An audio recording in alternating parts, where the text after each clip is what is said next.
Valeu, torcedor tricolor, obrigado pelo carinho e pela audiência de todos vocês, meus amigos. Tranquilidade, hein? A gente conseguiu vencer ontem o Atlético Paranaense fora de casa com um time misto, é verdade, 2-0, tranquilos.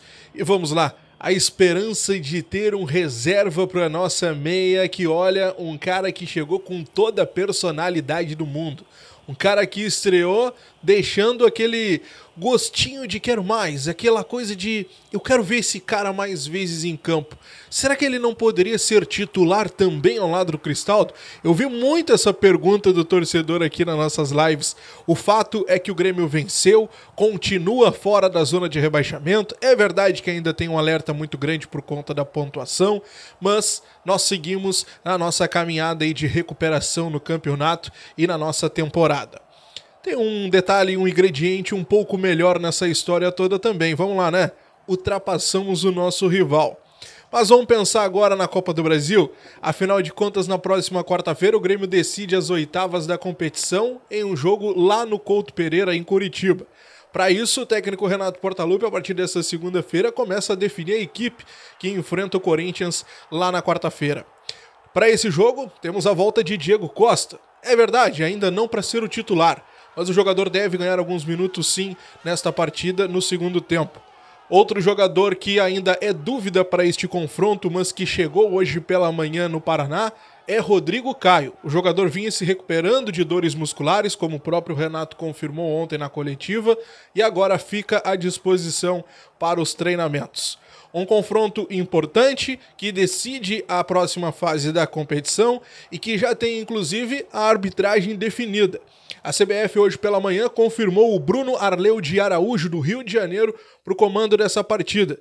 O VAR vai ficar por conta do Igor Júnior Benevenuto, árbitro de Minas Gerais. Eu vi muito torcedor gremista já achando, olha, já torcendo bem isso aí para esse árbitro, né, pro Bruno Arleu, mas eu quero saber a tua opinião, o que tu pensa sobre este árbitro, vai complicar, não vai fazer uma boa arbitragem, o que tu acha, qual é a tua visão sobre o Bruno Arleu? Comenta aqui embaixo, quero saber a tua opinião. Gurizada, outro ponto muito importante que repercutiu muito nas últimas horas foi a possibilidade de venda de Gabriel Mack. Diogo, por que tu não estás falando que o Grêmio vendeu o Gabriel Mack? Bom, a primeira questão que eu trago para os amigos é que o Grêmio não confirma a venda do jogador. Muito pelo contrário, o Grêmio prega cautela quanto ao negócio fechado. Se fala em um valor de 24 milhões de euros, um valor que ainda está desencontrado entre informações.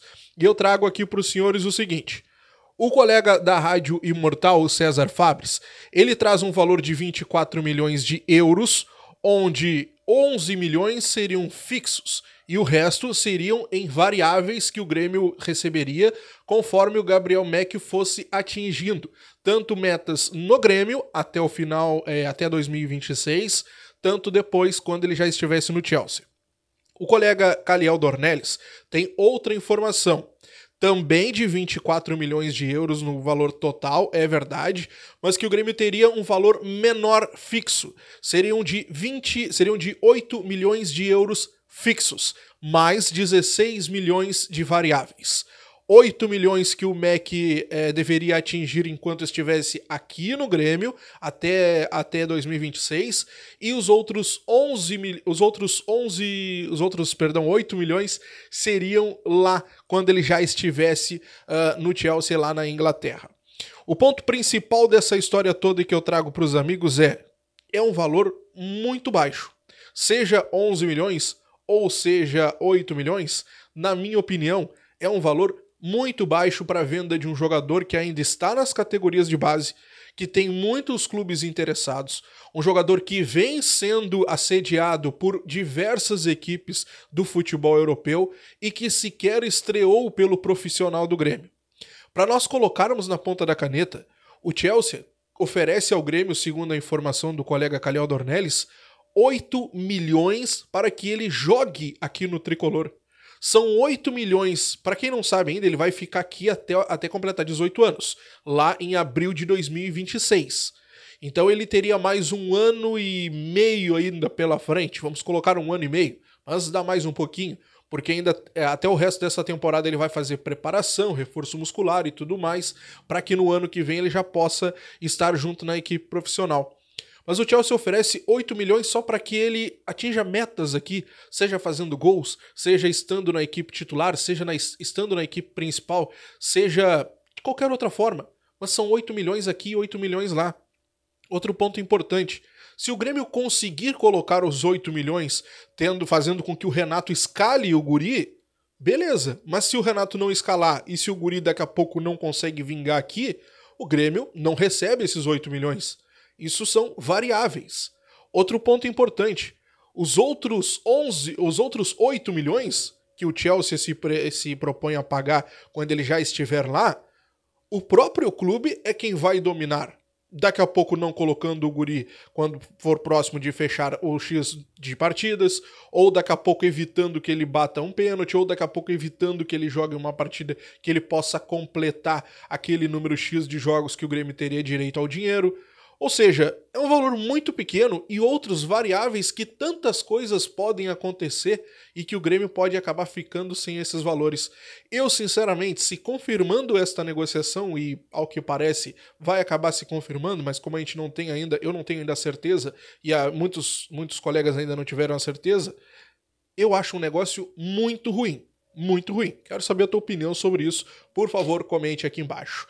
Bom, meus amigos, para a gente continuar aqui falando sobre propostas e mercado de transferências, o Al-Qadisiyah da Arábia Saudita confirmou aquela intenção que tinha de tentar levar o Gustavo Nunes. Eles, na semana passada, sinalizaram com uma proposta ao Grêmio e dessa vez a proposta chegou na mesa do presidente Alberto Guerra. Uma proposta no valor de 14 milhões de dólares, por 70% do passe do jogador. O Grêmio quer 20 milhões e, por hora, esta proposta não avançou. É importante nós salientarmos aqui que o Grêmio precisa bater aquela meta de 90 milhões em vendas de jogadores. É verdade que com a possibilidade de venda do Gabriel Mack, o Grêmio consegue dar um salto muito importante, mas mesmo assim o Gustavo Nunes permanece no mercado de transferências, assim como o Nathan Fernandes. Uma proposta ainda baixa, de 14 milhões de dólares, mas que o Grêmio com toda certeza vai dar aquela choradinha para tentar aumentar esse valor. E aí, o que tu acha? Vale 14 milhões? O Grêmio não está pedindo demais? Ou tu acha que não, já era para ter vendido? Comenta aqui embaixo. Gurizada, a Arena fez um pedido ao Grêmio. A Arena quer que o Grêmio mantenha as suas partidas até o final do mês de setembro, durante o dia. Isso por conta da falta de iluminação. A Arena confirmou hoje 5 mil torcedores para que o Grêmio volte a atuar lá no seu estádio. 5 mil torcedores por jogo poderão assistir a partida do Tricolor, isso porque por diversas questões ainda que envolvem a reestruturação do estádio, desde segurança até a questão de infraestrutura total do prédio, a Arena ainda não disponibiliza o total de número de acessos. Mas 5 mil torcedores é o número que vai estar disponível para que os torcedores possam ir e, vamos lá, jogar o tricolor pra frente, né? Que é o que a nossa torcida mais sabe fazer. E vamos lá, nosso torcedor nunca abandona o Grêmio. Nunca abandona o Grêmio. Só que aí fica um outro ponto também, né? A questão de ambiente, porque um estádio daquele tamanho, só com 5 mil torcedores, vamos lá, daqui a pouco uma partida, por exemplo, da Copa Libertadores, da Copa do Brasil, uma decisão assim mais forte, daqui a pouco não seria mais benéfico então levar o jogo para outro estádio, para ter o apoio do torcedor, da massa, aquele, né, 5 mil, daqui a pouco a gente leva para 14 mil, para 15 mil, 20 mil, enfim, aí tem aquele clima total e tal. Não sei, a gente vai vendo isso conforme o Grêmio voltar para sua casa, mas por enquanto são 5 mil apenas que estão liberados, tá? Gurizada, outra questão das últimas horas também é a possibilidade de aposentadoria do Fábio. Ele não deixou isso muito bem colocado, mas acabou confirmando nas entrelinhas, né? Ele fez uma publicação no seu Instagram que deixou o torcedor encucado. Ele disse o seguinte, abre aspas aí, aproveitando todos os minutos que está acabando, agradecer muito o futebol por tudo que me deu, prazer em jogar com esse time e esse grupo, fecha aspas aí pro que disse o Fábio. Bom, ele não é uma assinatura de que vai se aposentar, mas aqui ele deixa claro que deve encerrar sua carreira no final dessa temporada, assim como o seu irmão, o Rafael, né, que hoje está no Botafogo. A informação do colega Diogo Rossi é que o Fábio já gostaria de ter se aposentado no final do ano passado, mas que ele foi convencido pelo técnico Renato Portaluppi a atuar mais uma temporada. Mas ao que parece, no final dessa temporada, com o fim do seu vínculo com o tricolor, Fábio deve sim pendurar as chuteiras e o Grêmio deve ir atrás de outro lateral direito. Fábio, então, muito próximo de encerrar a sua carreira, já confirmando isso através de publicações nas redes sociais. Gente, para nós encerrarmos aqui, vamos falar sobre uma possibilidade de saída de Carbajo. Isso surgiu lá na imprensa uruguaia nesta manhã, com uma entrevista do presidente do Nacional, o Alejandro Balbi. Ele disse que conversa com o Carbajo por diversos momentos, que eles têm a intenção, claro, de levar o Carbajo daqui, mas ele revela que o Carbajo também tem a intenção de jogar lá no Nacional. Essa intenção ela já foi colocada em alguns momentos aqui no nosso canal, porque a gente já tinha tido essa informação da outra vez que o Nacional tinha vindo tentar levar o Carbajo por empréstimo. Só que o Grêmio até aceita fazer uma negociação para a saída do Carbajo, mas de venda. O Grêmio quer, no mínimo, ter o dinheiro que investiu quando foi lá e investiu seus 3 milhões de dólares, né? Na época deu 15 milhões e 600 por 80% do passe do jogador lá junto ao Nacional. O grande ponto dessa história toda, o Nacional não tem dinheiro, o Nacional não tem grana para comprar o Carbajo.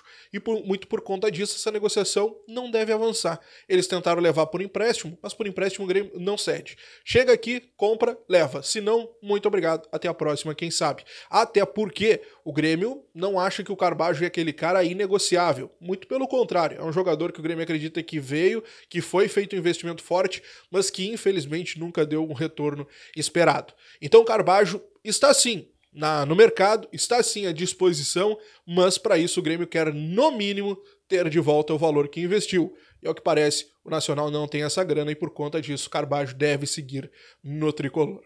Te inscreve, deixa o like, ativa o sininho de notificações, estou de plantão, qualquer notícia estará aqui no canal. Grande abraço, até a próxima. Comenta aqui embaixo, quero saber o que tu acha dessa proposta do MEC. Achei o valor muito baixo, mas eu quero saber a tua opinião. Grande abraço, tchau!